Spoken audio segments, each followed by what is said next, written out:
सफल क्लासेस में। प्यारे बच्चों, क्लास 9th का आप लोग का जो आज से जो यानी 19 दिसंबर जो आज से आप लोग का पेपर है प्यारे बच्चों, मैं 100% गारंटी के साथ मैं जो है आप लोगों को आपको जो है सब्जेक्टिव का बताने जा रहे हैं प्यारे बच्चों। अगर आपको जो है रियल पेपर यानी असली पेपर नहीं लगेगा यानी सामाजिक विज्ञान का जो है सब्जेक्टिव का, तो आप लोग अनसब्सक्राइब कर दीजिएगा, ठीक है। और प्यारे बच्चों 100% गारंटी के साथ करें कि ये आपका रियल पेपर है। ज़्यादा से ज़्यादा आप लोग शेयर कर दीजिएगा, है ना। और आपके बोर्ड एग्जाम यानी आज जो है यही पेपर रहने वाला, ठीक है।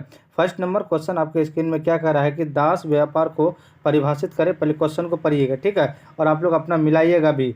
दूसरा नंबर कह रहा है कि आपत्तिजनक कर व्यवस्था क्या थी, ठीक है, यानी उसके बाद क्या आपत्तिजनक कर व्यवस्था क्या थी, देखिए। उसके बाद फिर देखिए पहले क्वेश्चन को पढ़िए, उसके बाद तब आंसर हम लोग देखेंगे। द्वितीय विश्व युद्ध के 2 कारणों को लिखेंगे। उसके बाद कहते हैं वर्षेव की संधि का क्या उद्देश्य है, ठीक है। उसके बाद देखिए प्यारे बच्चों, आप यहाँ कहता है राजनीतिक शास्त्र में, देखिए कह रहा है क्या राजनीतिक विज्ञान यानी चुनाव आचार संहिता से आप क्या समझते हैं। उसका चुनाव लड़ने वाले उम्मीदवारों को नामांकन पत्र क्यों भरना पड़ता है, ठीक है। उसके बाद देखिए प्यारे बच्चों कह रहा है क्या, देखिए कह रहा है कि मानवीय पूंजी से आप क्या समझते हैं। उसके बाद जनसंख्या विस्फोटक को परिभाषित करें।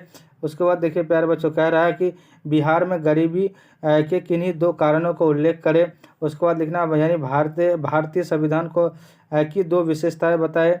उसके बाद देखिए प्यारे बच्चों कह सैनिक यानी तख्ता पलट क्या है। भारत में जोरों यानी भारत में जाड़े के दिनों में कहाँ वर्षा होती है। देखिए आप आपदा प्रबंधन में कीटनाशक बनाने में किस रासायनिक पदार्थ का उपयोग किया जाता है।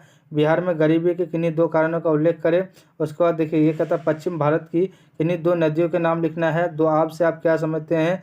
भारत में जोरों जाड़े के दिनों में कहाँ वर्षा होती है, ठीक है। आप देखिए यह है कीटनाशक बनाने में किस रासायनिक पदार्थ का प्रयोग होता है। जैविक आपदा के 2 उदाहरण दे। सैनिक तख्त पलट क्या है, देखिए अर्थशास्त्र मानवीय पूंजी से आप क्या समझते हैं। उसके बाद परमाणु ऊर्जा से होने वाली 2 लाभों को बताए।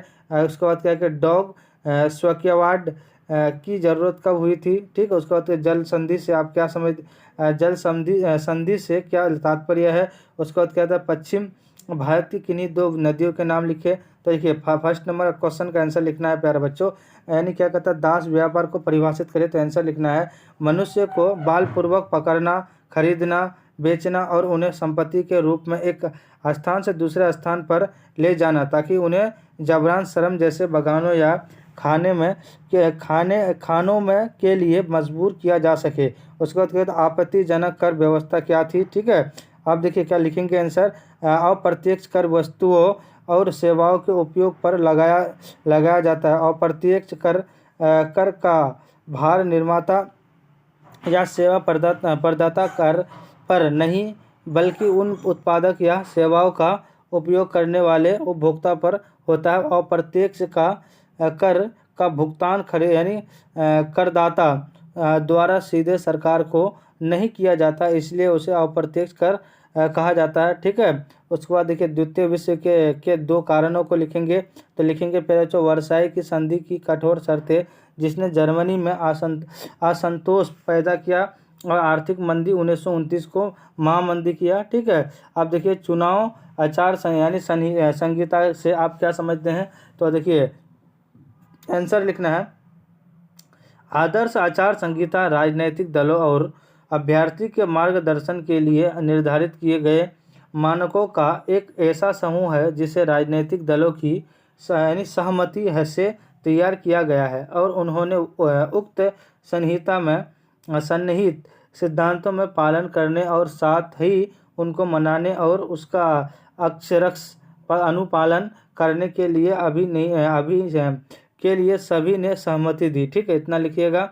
अब देखिए कह रहा है कि चुनाव लड़ने वाले उम्मीदवारों का नामांकन पत्र क्यों भरना पड़ता है। तो लिखना है आंसर दे करके जनप्रतिनिधित्व अधिनियम 1951 की धारा 33 के अंतर्गत नामांकन दाखिल करने के लिए निम्नलिखित बिंदु महत्वपूर्ण है। संविधान और जनप्रतिनिधित्व अधिनियम 1951 के अनुसार, ठीक है, ये लिखिएगा प्यारे बच्चों।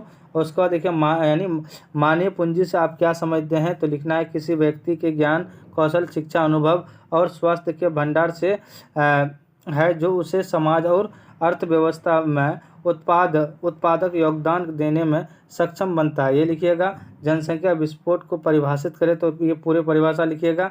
उसके बाद बिहार में गरीबी के किन्हीं 2 कारणों को उल्लेख लिखे हैं, तो लिखना है कि कृषि पर अत्यधिक निर्भरता और उससे जुड़े कम उत्पादन तथा औद्योगिक विकास की कमी और रोजगार के अवसरों की कमी। ठीक है, ये लिख दीजिएगा। अब देखिए 17 नंबर में लिखना भारतीय संविधान की 2 विशेषताएं बताएं। लिखना है ये विश्व का सबसे लंबा और विस्तृत लिखित संविधान है जो भारत की विविधता को समाहित करता है और इसमें कठोरता व लचीलेपन का अनूठा मिश्रण है। ठीक है, उसके बाद लिखना है क्या, सैनिक तख्ता पलट क्या है। देश की सशस्त्र सेनाओं के एक छोटे समूह द्वारा अचानक और गैर कानूनी तरीके से लोकतांत्रिक या मौजूदा सरकार को यानी बलपूर्वक हटाकर सत्ता पर कब्जा कर लेना। ठीक है, ये लिखिएगा। उसके बाद भारत में जाड़े के दिनों में कहाँ कहाँ वर्षा होती है, तो देखिए कहाँ कहाँ होता है। उत्तर आंसर लिखना उत्तर यानी उत्तर पश्चिम भारत, पंजाब, हरियाणा, दिल्ली, पश्चिम उत्तर प्रदेश, जम्मू कश्मीर, हिमाचल, उत्तर प्रदेश, उत्तराखंड में पश्चिम विक्षोभ।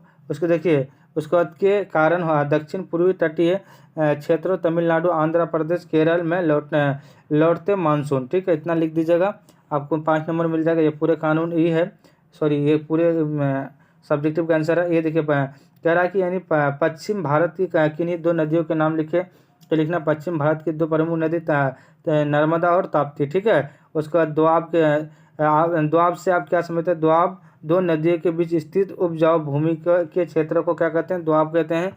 मानवीय पूंजी से आप क्या समझते हैं, ये लिख दीजिएगा।